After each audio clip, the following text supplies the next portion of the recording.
noite, irmãos. Graça e a paz do Senhor Jesus Cristo.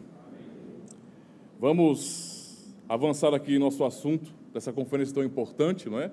Antes, só para dizer aos irmãos também, o pastor já falou sobre o canal, mas eu aproveito e falo também a motivação para este canal. O canal tem... Como? O nome do canal é Canal Cultura Reformada, certo? Eu comecei esse canal há pouco mais de 2 anos, justamente porque quando eu fui procurar conteúdo na internet, eu encontrei muito conteúdo, muitos canais falando sobre calvinismo, porém, sem fazer isso a partir da história, sem fazer isso a partir da identidade reformada, da tradição reformada histórica. E isso me incomodou profundamente, porque se você não está usando as raízes, não é, da fé protestante reformada, então você meio que cria uma fé reformada para chamar de sua. E aí é qualquer coisa. Não é? E é muito comum em nosso país que qualquer coisa vire modinha, seja relativizado. Então, pensando nisso, eu resolvi começar um canal justamente para trazer conteúdo histórico, confessional, para que as pessoas tivessem acesso ao que é, não é, a teologia reformada de verdade, aquilo que aqueles grandes homens de Deus que o Senhor usou na história elaboraram, debateram, fruto de concílios, e isso realmente tem que estar na mente do povo hoje. Não é? Então, esse tem sido o objetivo. E, para mim, realmente, é uma grande satisfação poder estar participando dessa conferência. Não é? Eu já tenho um bom contato com o pastor Walter, por causa da internet também. Não é? De vez em quando ele posta algum conteúdo do canal, faz algum corte. Nós vamos trocando ideia realmente. Estamos trabalhando juntos, então. O pastor Walter é mais ou menos como o meu estilo. Nós somos um pouco mais sangue do olho com relação à questão de interagir com pessoas na internet. Não é? Não é a nossa intenção, é claro, de ofender ninguém em particular, mas temos que defender a verdade. Temos que usar aquele princípio que Lutero disse também, né? A unidade, se possível, mas a verdade a qualquer preço. Então, temos que defender a verdade sempre. Então, vamos aqui ao nosso assunto, meus irmãos. Eu queria iniciar fazendo uma leitura... Aliás, cadê o controlezinho? Controlezinho.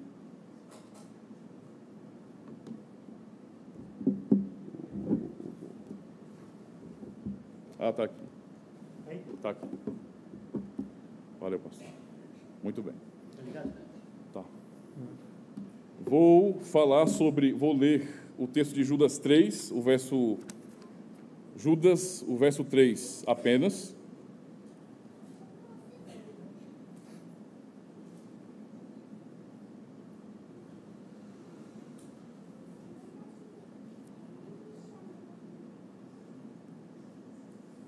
Que diz assim: Amados, procurando eu escrever-vos com toda a diligência acerca da salvação comum, tive por necessidade escrever-vos e exortar-vos a batalhar pela fé que uma vez foi entregue aos santos.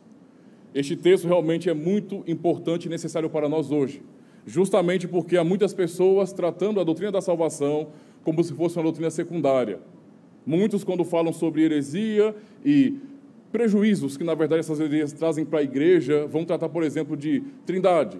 Dizer que isso é heresia, se você vai distorcer a doutrina da trindade, isso é um problema para a igreja, e outros dogmas, outras doutrinas também, mas quando falam sobre salvação, estão cada vez mais relativizando, tratando como se fosse uma coisa secundária, como se não fosse central a toda a história da redenção, o que não faz o menor sentido. E, às vezes, por conta disso, o pastor Walter sabe muito bem, vocês têm sentido isso na pele, nós somos chamados de sectários por defendermos a verdade. Mas, apesar de tudo isso, meus irmãos, vamos fazer aquilo que aprendemos no texto. Vamos parar e procurar realmente defender a sã doutrina, defender aquilo que o Senhor tem entregue aos santos, ao seu povo.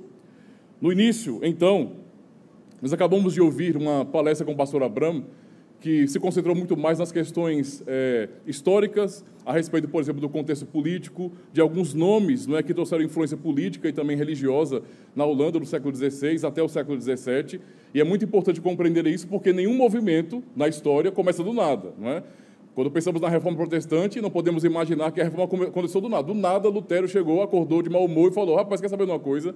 Eu vou botar o pé logo na porta da igreja. Não é? Aquele movimento realmente, ele é fruto, na verdade, foi fruto de vários outros movimentos, de vários outros protestos que aconteceram naquele período. Dort não é diferente. Então, há um contexto muito importante, há nomes específicos que fomentaram o grande sínodo e que trouxeram prejuízo também para as igrejas reformadas da Holanda. Então, nessa palestra, eu quero me concentrar justamente sobre a importância da confessionalidade, a importância, por exemplo, da nossa compreensão a respeito do que eles defenderam ali. Nós vamos falar justamente sobre, como estamos vendo aí, não é, as confissões reformadas e as críticas dos pré-arminianos. Então, antes daquilo que Armínio propôs, não é, outros homens, professores, pastores, pessoas influentes, eles meio que traçaram um caminho para Armínio, prepararam um caminho para ele dentro das igrejas reformadas. E é bom para nós conhecermos um pouco dessas figuras. Então, iniciando, vamos falar sobre a importância da confessionalidade. Eu resolvi falar sobre esse assunto primeiro, aqui na palestra, justamente para que eu possa fortalecer também o próprio propósito da conferência, o propósito daquilo que nós temos trazido para as pessoas hoje. Não é? Então, pensando, por exemplo, o que são as confissões reformadas? Isso é uma dúvida que paira sobre o contexto brasileiro. A maior parte do público evangélico do nosso país não tem noção do que seja confessionalidade. E para alguns é um espanto pensar, não é, em credos, confissões, catecismos, o que é próprio da própria tradição protestante, mas muitos não conhecem. Então temos que entender o papel das confissões para compreendermos também, não é, por que os remonstrantes, ou então Armínio, ou então os pré-arminianos atacaram veementemente as confissões reformadas. Então as confissões desempenham um papel muito importante. Não é? O que são as confissões reformadas? Uma resposta da igreja à palavra de Deus. Nós temos aquele princípio, claro, meus irmãos, não é, sobre norma normans e norma normata, ou seja, a regra que regula, que é a palavra de Deus, absoluta, autoritativa, e a regra que é regulada pela palavra, que são as confissões, como os irmãos estão vendo aí do slide. Então, as confissões reformadas não são a própria palavra de Deus, mas são uma resposta da igreja à palavra do Senhor. E, portanto, é fruto não de um homem interpretando, mas da igreja reunida, dos seus teólogos reunidos, debatendo e chegando a conclusões, interpretando a Escritura Sagrada. Daí que nós realmente podemos aprender, não é, a importância das confissões para nós também. Também elas são uma ferramenta para promover a unidade da fé na igreja. Então, pensando, não é, na reforma e no que pôde proporcionar ao mundo ocidental naquele contexto, na Europa, realmente era necessário que houvesse, por exemplo, a elaboração de explicações das doutrinas, para que aquele povo fosse unificado, entendesse realmente a palavra de Deus e pudesse andar, nesse sentido, né, em comunhão de verdade, não é? Em comunhão de pensamento, uma só forma de pensar. A ideia das confissões foi justamente essa, meus irmãos, foi preparar aquelas pessoas para andarem em unidade, terem uma só forma de pensar. Por quê? Porque a fé é uma só. A fé não é uma coisa solta, relativa, cada um então olha para a Bíblia e interpreta do jeito que quer. Não funciona assim. Então é necessário realmente defender essa unidade. Também podemos observar as confissões como uma forma objetiva de praticar aquilo que lemos em Judas 3, de guardar a fé, de preservar a fé para as futuras gerações. Quem conhece a fé reformada tem hoje, não é, adotado padrões reformados, que nós não inventamos agora. Entende? Então, estão sendo defendidos já ao longo dos séculos. Isso para nós realmente é muito importante, porque nos mostra, nos prova, não é? Nos dá um testemunho da fé que foi defendida e continua sendo defendida até hoje. Por isso é bom compreender essa questão da confessionalidade. Agora, entendendo isso, vamos observar uma coisa. Calvino, ele teve que lidar com alguns problemas relacionados à confessionalidade da igreja. Quando Calvino organizou a igreja em Genebra, não é? Com o apoio de outros teólogos, de pessoas próximas a ele encontrou muita resistência ali. Nunca foi fácil, não é, manter a fé reformada. Sempre foi um desafio, de fato, porque o contexto era católico romano, como hoje também, né, católicos romanos, ou como o pastor Walter fala, né, católicos arminianos, ou seja, existe sempre um desafio no contexto. E Calvino enfrentou muitos desses problemas. Calvino, quando começou a organizar a Igreja de Genebra, ele enfrentou, por exemplo, problemas com relação a algumas pessoas que entendiam que subscrever uma confissão, que ter um padrão de fé ordenado na igreja acabaria com a liberdade de consciência. E usaram isso de maneira falaciosa, porque o objetivo não é esse. A reforma promoveu a liberdade de consciência, mas liberdade de consciência não é o mesmo que relativismo. E eles traziam isso à tona como se fosse uma prisão, na verdade, pensar em confissões. Então, nós percebemos que Calvino, por exemplo, ele assumiu um compromisso confessional, ele ensinou isso para a igreja, então muito daquilo que nós temos hoje é herdado do que ele fez lá. É uma herança que Calvino também nos deixou. Calvino foi criticado, então, por exigir subscrição confessional. A prática da subscrição confessional é justamente essa. Você tem algo que, na verdade, é feito de maneira solene e que tem peso de juramento, onde ministros não é, ordenados, assumem, porque já estudaram, porque foram formados, porque foram preparados, assumem que a explicação da fé naquelas confissões é fiel à palavra de Deus. E eles prometem que não ensinarão nada contrário àquelas confissões, porque já assumiram que são fiéis. Não é? Então, Calvino ensinou sobre isso e houve rejeição por causa disso. Temos um livro aí, né? Infelizmente não temos em língua portuguesa, mas esse livro trata, não é?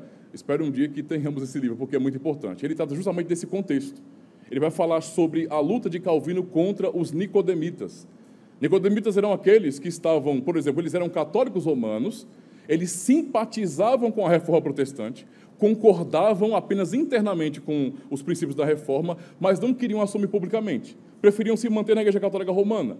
Esses também vieram para o contexto das igrejas reformadas. Então havia também nicodemitas nas igrejas reformadas. Pessoas que, mesmo não é, estando como membros, professores ou pastores das igrejas reformadas, ainda tinham um coração romanista, papista. E mantinha isso em oculto muitas vezes.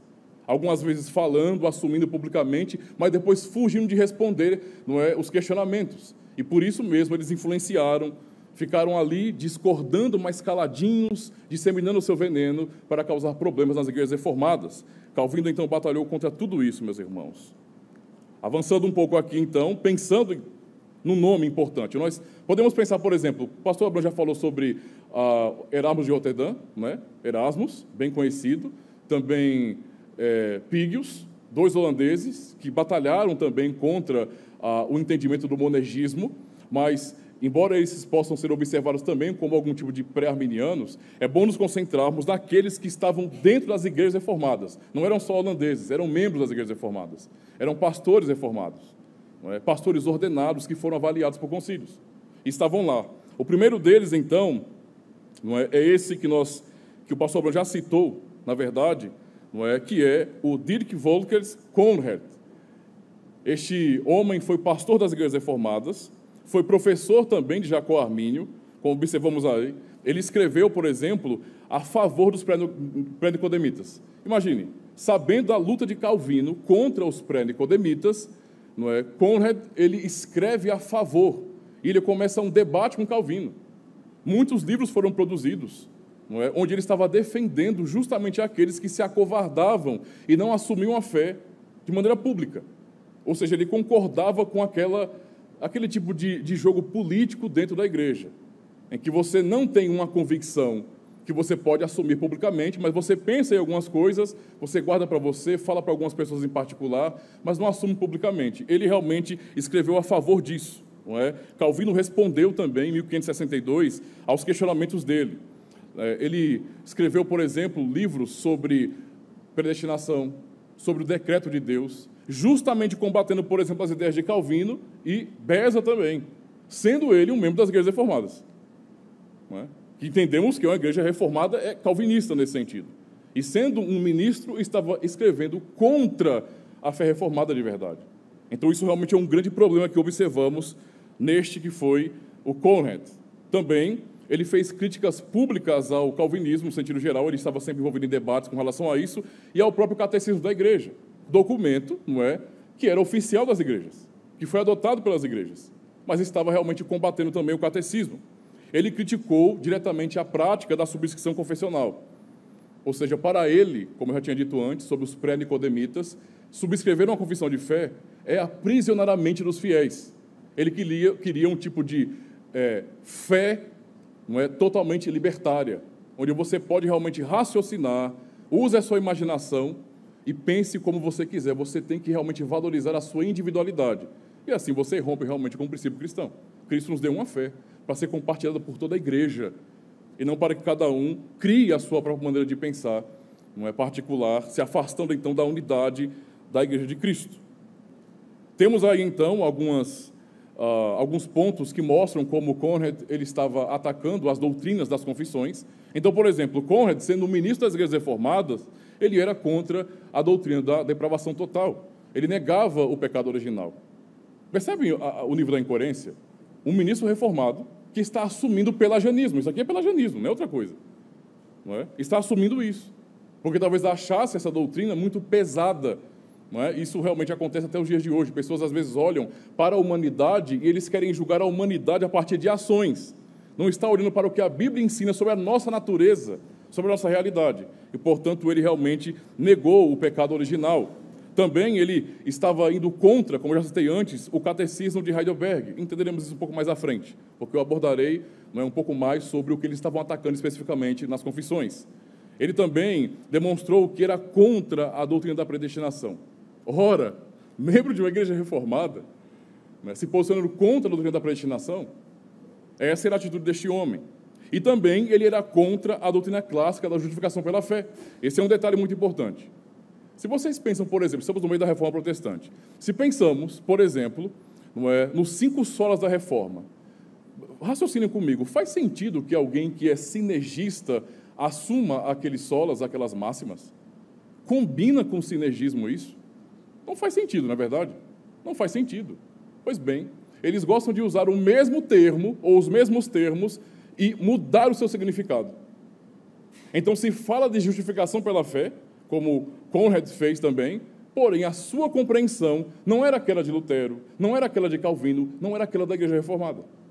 Era uma outra compreensão, certo? Isso realmente é um ponto a ser explorado aqui, meus irmãos. Avançando um pouco, nós temos também um outro nome muito importante. Não só Conrad foi influente na vida de Armínio, como professor dele, mas também Kaspar Kohlhaas foi um homem muito influente, não é? Karl Obengs, citando um outro autor, ele fala sobre como que Kohlhaas foi basicamente um precursor de Armínio. Não é? Então, ele começou a tomar algumas atitudes na igreja muito similares àquilo que Armínio fez à frente. E foi um professor dele, não é, como vemos aqui. Era um monge, se converteu ao luteranismo, mais tarde ele discordou da doutrina da ceia de Lutero. Discordou e então assumiu também, agora eu quero ser reformado. Passou pelos concílios, foi examinado e, portanto, tornou-se pastor das igrejas reformadas também, e um professor influente em Leiden, onde Armínio foi educado também. E, mais uma vez, era outro professor e pastor se posicionando contra as confissões da igreja. Então, notem bem o padrão. Isso é um padrão. Observem bem isso. Também era contra a doutrina da predestinação. Ele foi excomungado, depois reabilitado por conta daquelas influências políticas. O pastor Abraham deixou muito claro, não é, na primeira palestra, que aquele contexto de Dort, não é, havia muita influência política, especialmente do lado remonstrante, do lado arminiano, eles tinham muito apoio político.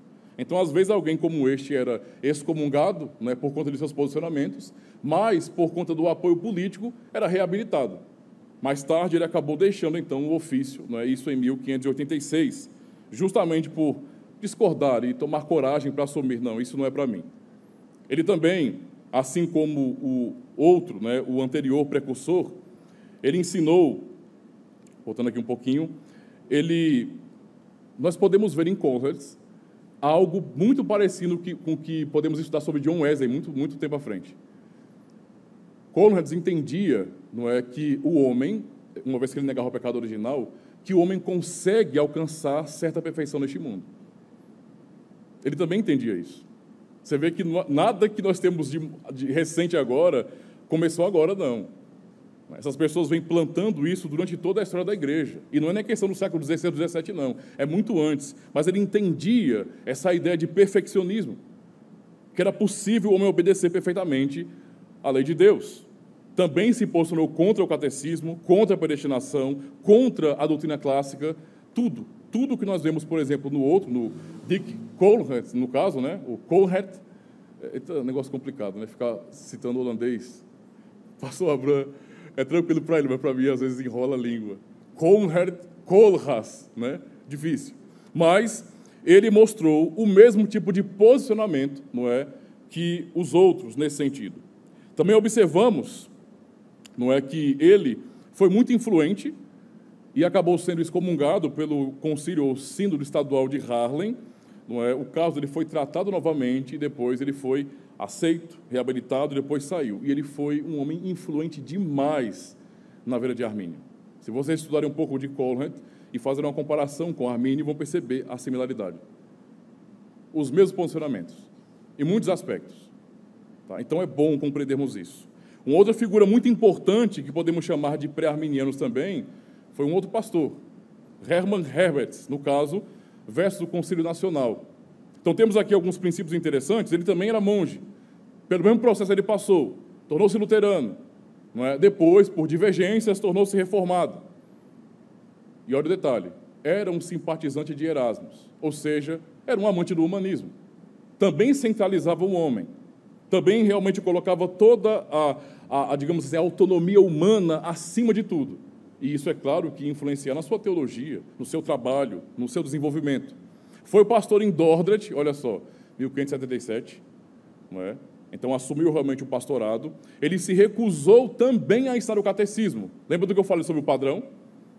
É um padrão se repetindo, não é? Está muito claro isso aí, que todos estavam discordando das mesmas coisas. Então, mesmo sendo um pastor, estava combatendo o catecismo.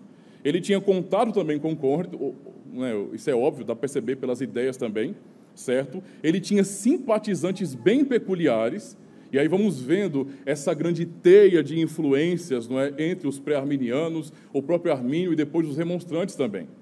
Na verdade, a teia, basicamente, meus irmãos, de influência. Essas pessoas, não é, essas figuras peculiares, simpatizantes dele, eram, por exemplo, o filho de Dick Herberts, o pastor Arboldus Tomborra, é isso?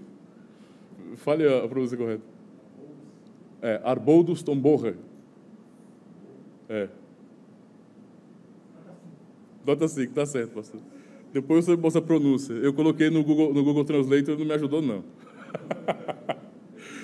Certo. Então, Eduardo Popius, nomes, não é, bem conhecidos na verdade. Os três foram alunos de Armínio, não é? Inclusive também subscreveu a remonstrância de 1610. Então, notem a teia, não é?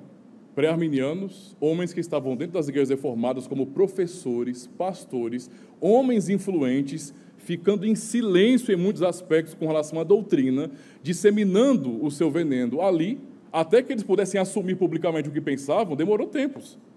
Eles influenciaram primeiro, até serem excomungados, por exemplo.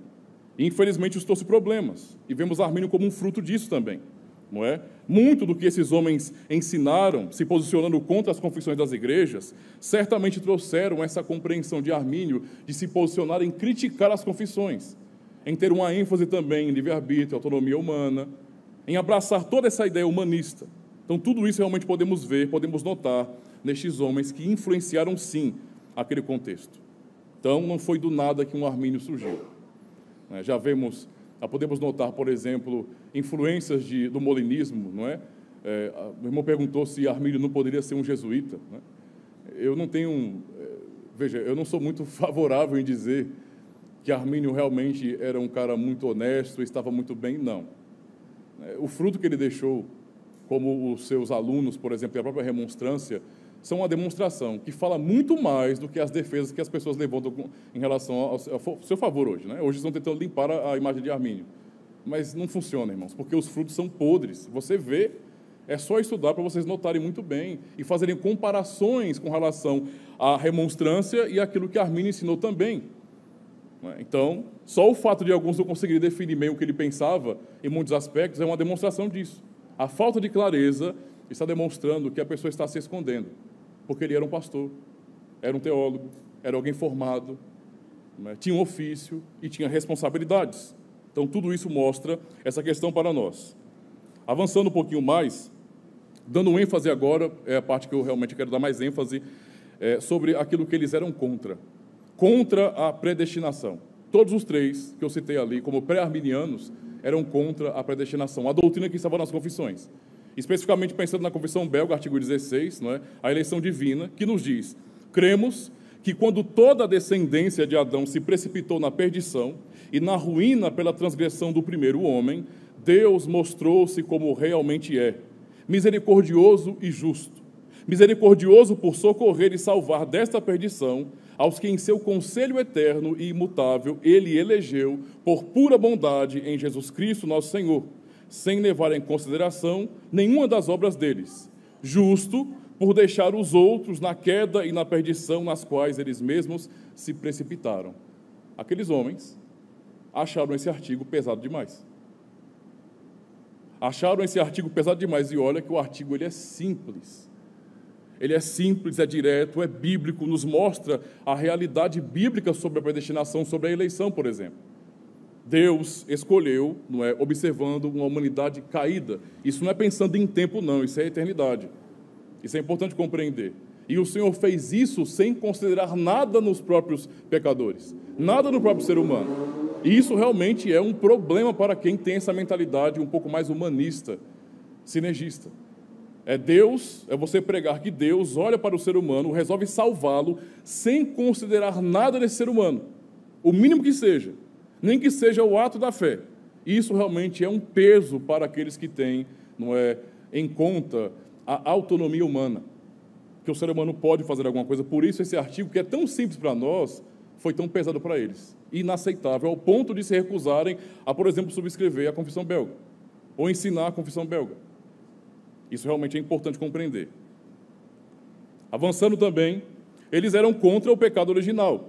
E aí é importante compreender, né? Eu não estarei citando tanto os cânones de Dort hoje, mas observando também o próprio catecismo, porque pensando no próprio sínodo, não é, uma das bases, basicamente, para o sínodo também eram as suas confissões, tanto a Confissão Belga, como também o catecismo de Heidelberg. E aqui observamos, né, aquilo que eles realmente acabavam questionando do catecismo, por exemplo. Então, Dia do Senhor 4, pergunta 9, é dito: mas Deus não age injustamente com o homem, ao exigir em sua lei aquilo que o homem não consegue cumprir? Até hoje, eu digo, agora eu vou falar sobre o meu trabalho pastoral. Trabalho pastoral, tem gente chegando na igreja, pessoas que vieram de igrejas pentecostais, de igrejas que são arminianas, e vêm até a congregação, se interessam porque gostaram da pregação, e aí eu começo com um trabalho de orientação, discipulado, catequese. Chegando a pergunta como essa, a pessoa trava.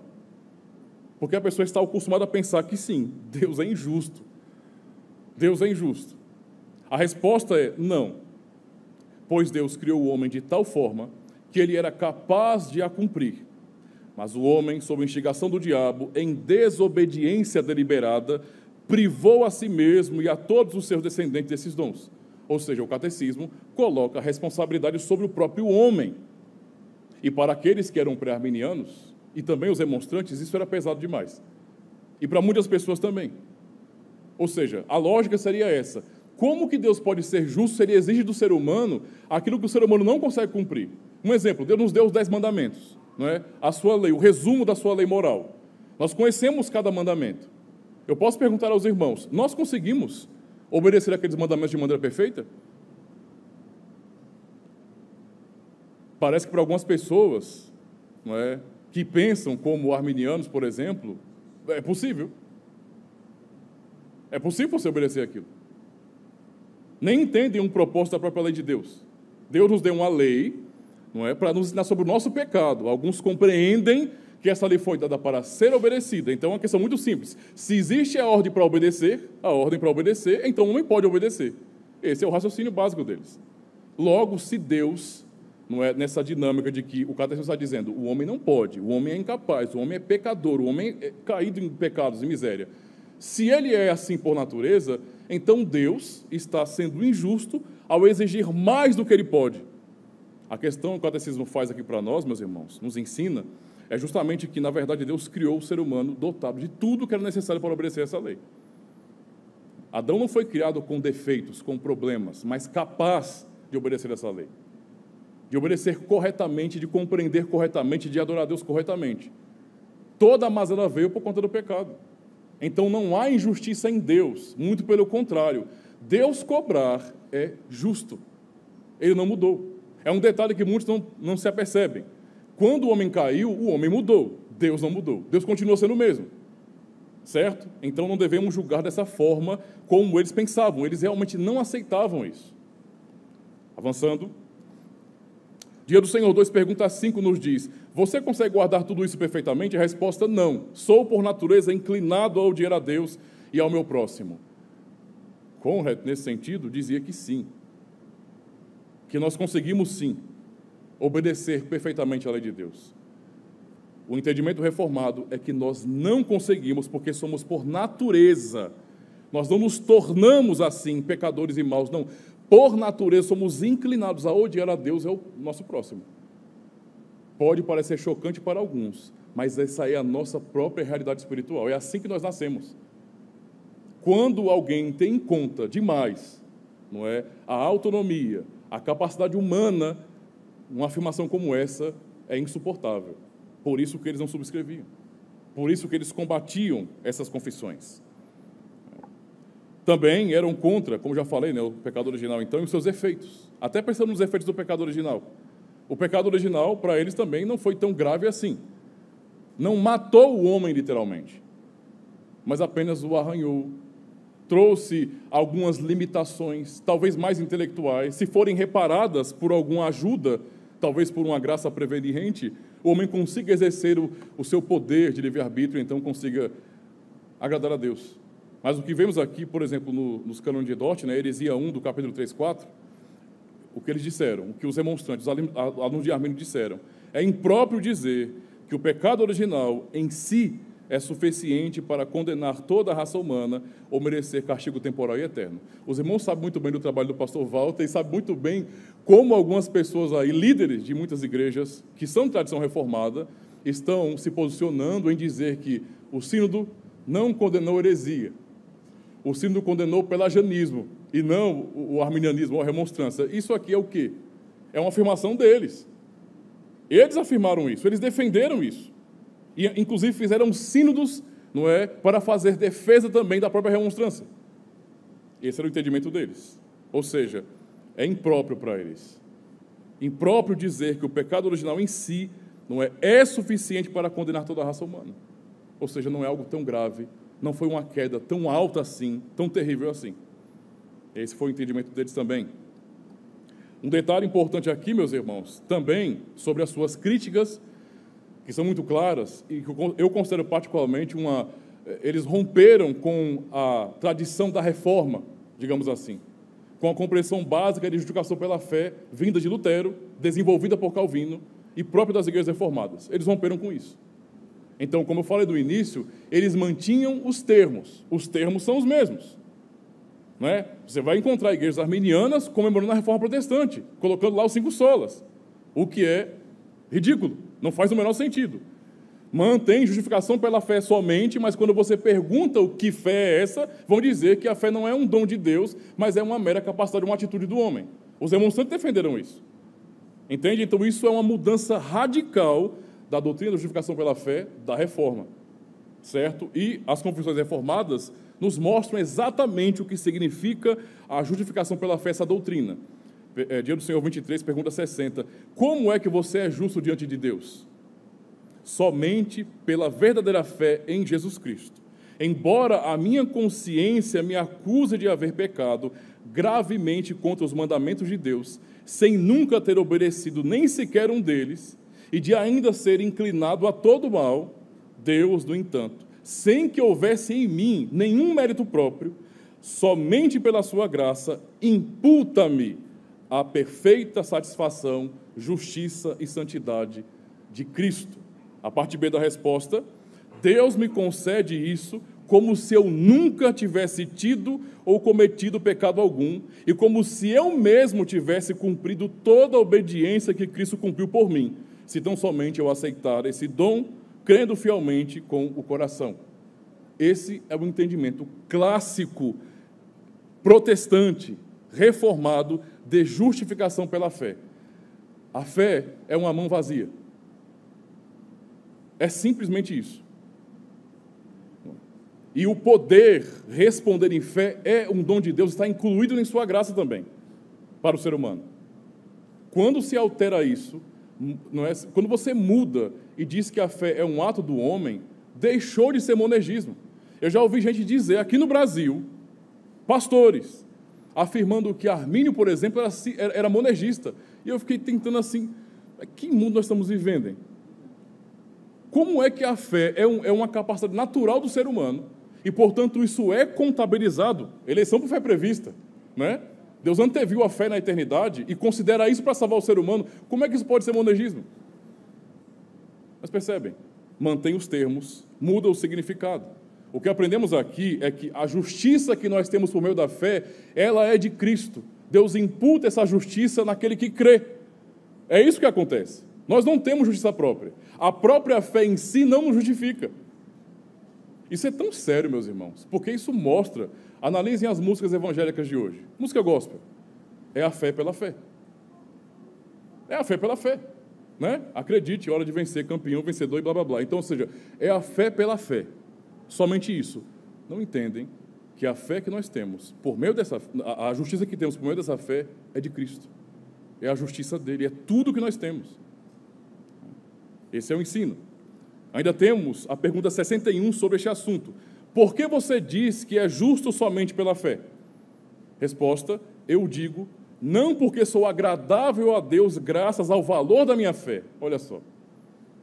Pois somente a satisfação, a justiça e a santidade de Cristo é a minha justiça diante de Deus. É somente pela fé que posso receber e fazer dessa justiça a minha própria justiça. Isso é doutrina da justificação. Pois bem, os 3 pré-arminianos citados rejeitavam isso. Eles não criam assim. Se alguém disser bem assim, não, mas eles eram protestantes, então era um outro tipo de protestantismo, porque não corresponde àquilo que nós vemos na Reforma. Mesmo se você for estudar Lutero, você vai notar que há diferenças entre Lutero e Calvino, e a tradição reformada como um todo. Mas há diferença no que diz respeito a desenvolvimento. É simplesmente isso. A compreensão básica de Lutero era justamente essa. Calvino só desenvolveu. As igrejas reformadas desenvolveram, debateram, não é? E realmente ajudaram a trazer mais conhecimento sobre isso.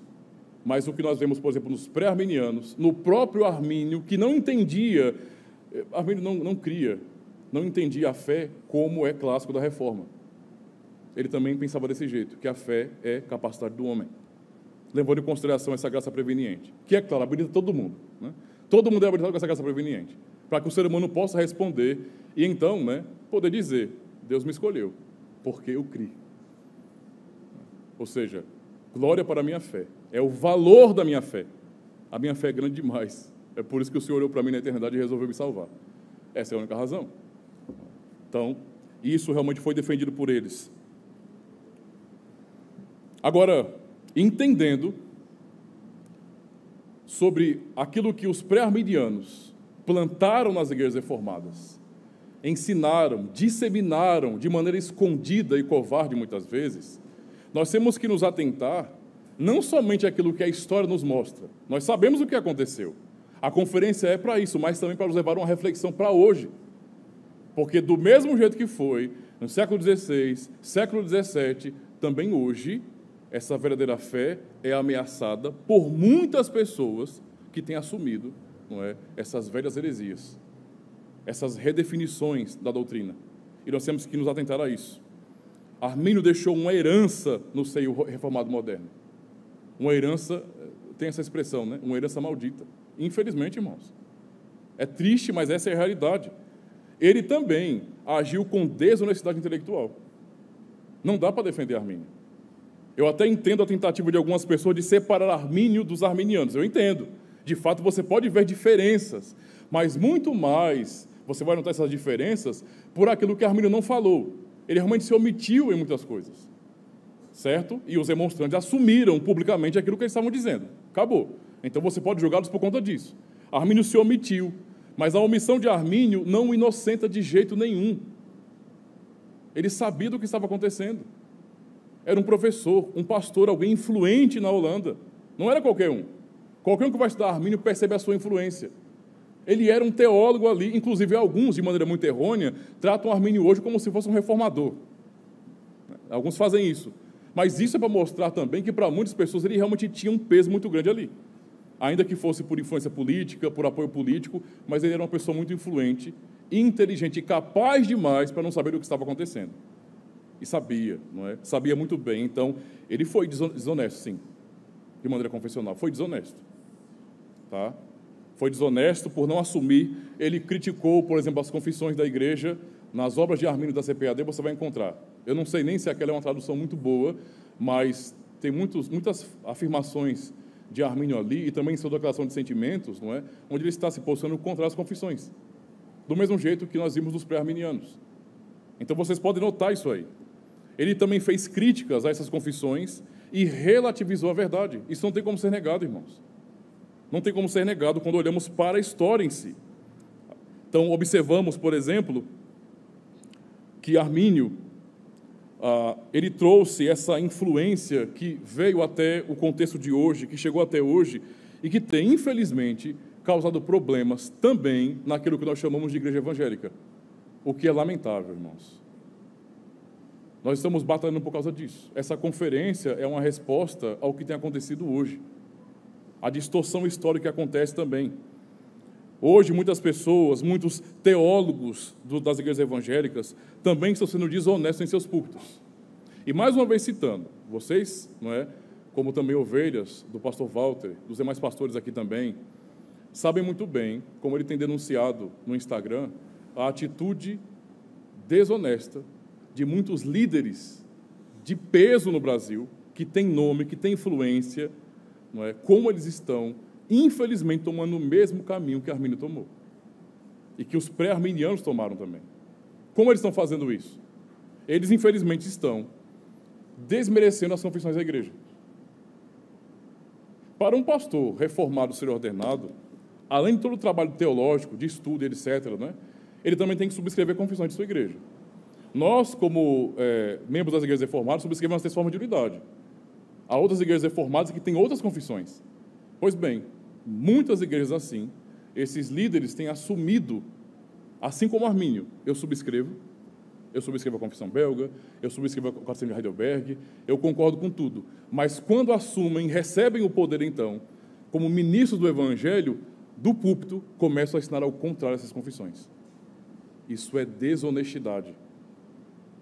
E sabe qual é o pior? Estes mesmos líderes que estão tomando o mesmo caminho que aqueles pré-arminianos, estão chamando aqueles que honram as confissões de sectários.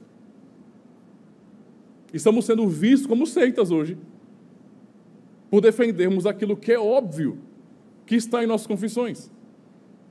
Ou seja, isso é herdado naquele contexto. Eles estão repetindo essa história terrível, envergonhando também a fé reformada histórica. Ou seja, ele não foi claro, Armínio não foi claro, os pré-arminianos também não, e hoje muitos líderes têm tomado o mesmo caminho. O caminho onde você critica as confissões. Notem bem, eu posso ter uma dúvida com relação à confissão reformada? Posso. Qualquer pastor pode. Mas qual é a atitude minha, como ministro do Evangelho, se eu tiver dúvida, se chegar em algum momento, eu estiver nas minhas leituras, e, sabe, me aprofundando no texto das confissões, e de repente eu travar em alguma frase, e isso, sabe, está difícil para poder entender, eu nunca tinha parado para pensar, mas está difícil. Qual é a minha postura como ministro de uma igreja reformada? É procurar a ajuda dos demais pastores, é procurar a ajuda do conselho da igreja, é procurar a ajuda do concílio da igreja. Eu não posso trocar as opiniões conciliares por minhas opiniões particulares. Não faz o menor sentido isso. Mas parece que é mais comum. Tanto é assim que muitos têm conhecido um certo tipo de calvinismo, não pela história ou pelas confissões, mas pela teologia particular de alguns autores hoje, de alguns pastores hoje. É a teologia do fulano, do beltrano e do ciclano. Está errado, irmãos. Esse é o mesmo caminho que trouxe problemas à Holanda. Tudo aquilo que aconteceu, além das questões políticas, tem a ver justamente com o ataque às confissões, com a crítica às confissões, com pessoas realmente rejeitando a fé da igreja, não é? E aceitando a sua própria convicção pessoal como sendo a verdade. E isso é o que nós podemos ver aqui. Essas críticas, então, têm crescido. Cada vez mais vocês vão observar que líderes que têm o nome de reformados estarão dizendo, de maneira aberta nos seus púlpitos, é o quê? Isso aqui que está na confissão? Estão me cobrando isso? Não, isso aqui é uma coisa muito retrógrada, feita no século XVI, século XVII. Aqueles teólogos, né? Por exemplo, os autores do Catecismo de Heidelberg, ou então Guido de Brès, juntamente com os sínodos que julgaram, que aceitaram, não é, basicamente a confissão de fé, eles, sabe, eram do tempo antigo. Eles não sabiam da realidade de hoje. Hoje o mundo é muito diferente, tudo mudou. Então nós temos que, de alguma maneira, rejeitar aquilo porque é coisa passada e criarmos uma coisa nova. E aí estão fazendo isso abertamente, zombando das confissões da igreja. Isso é um perigo. Porque, lembre-se, embora para muitas pessoas esses documentos não tenham muito valor, a grande verdade é que esse negócio de arminianismo remonstrância, e todo aquele problema causado no século XVII começou com isso aqui também. Com isso.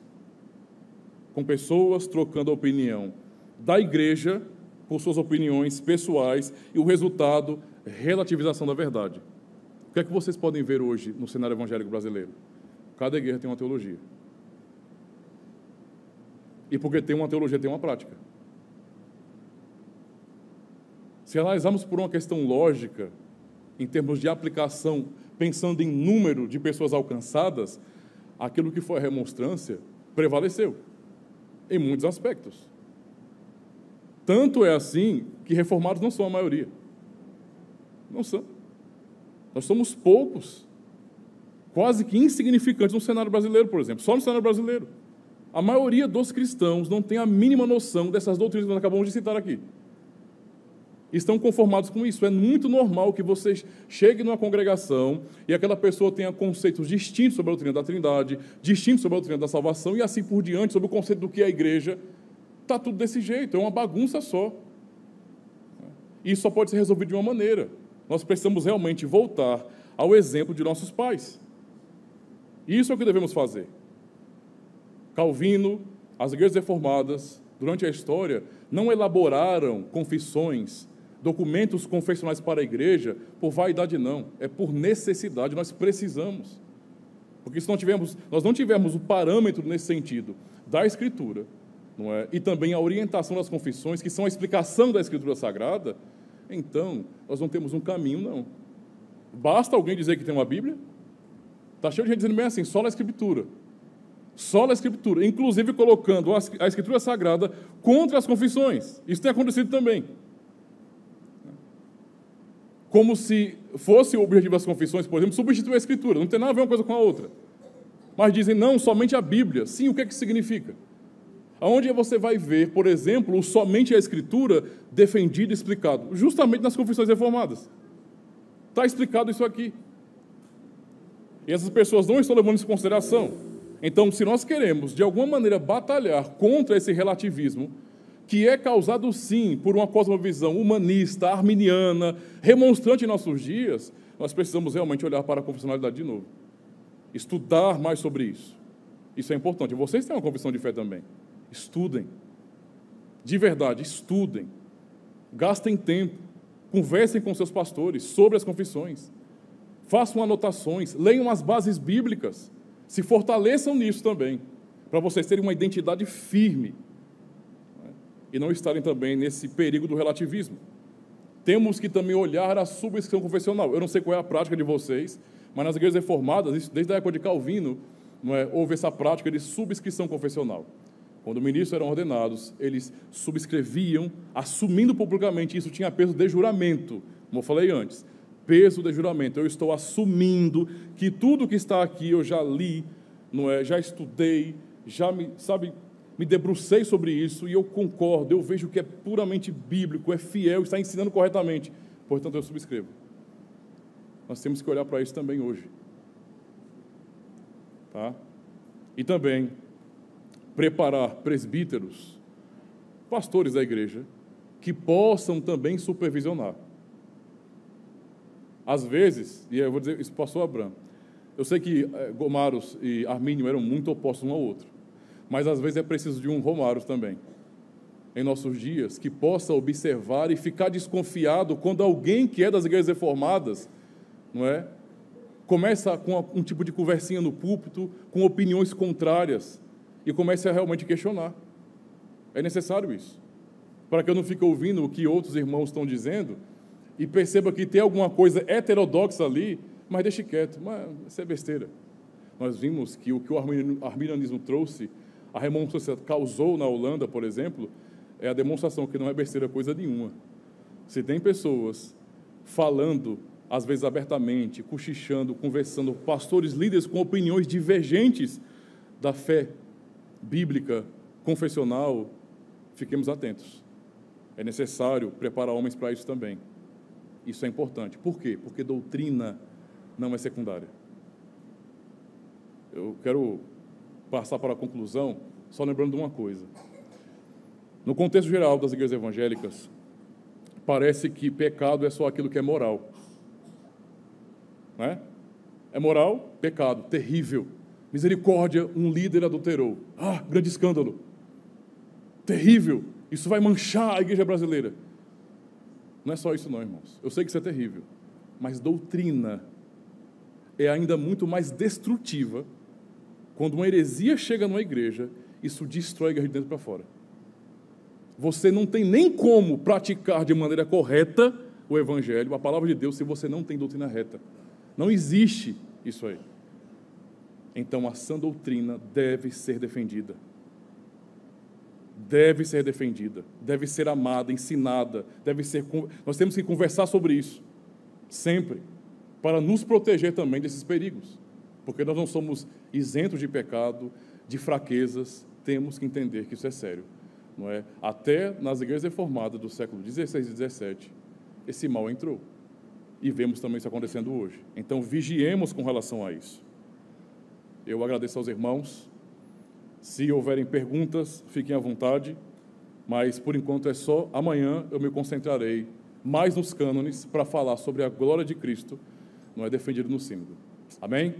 Então chegamos até aqui. E aí, você gostou do vídeo? Se você gostou, então deixa o seu joinha. Também deixa um comentário porque é muito importante para dar aquele feedback também no vídeo. E compartilha com todo mundo que vocês conhecem em suas redes sociais. Aproveite e dá uma passadinha na aba Playlists e aproveite todos os cursos que temos aqui no canal. Ah, e é claro, se você deseja também cooperar com o canal, você pode se tornar um patrocinador. Tá aqui o QR Code e também a chave Pix. Fique à vontade para contribuir com a quantidade que você quiser. Tudo isso ajuda o canal, me ajuda a comprar também literatura, para produzir mais conteúdos para vocês. Ah, já aproveita e assiste aqui o outro vídeo.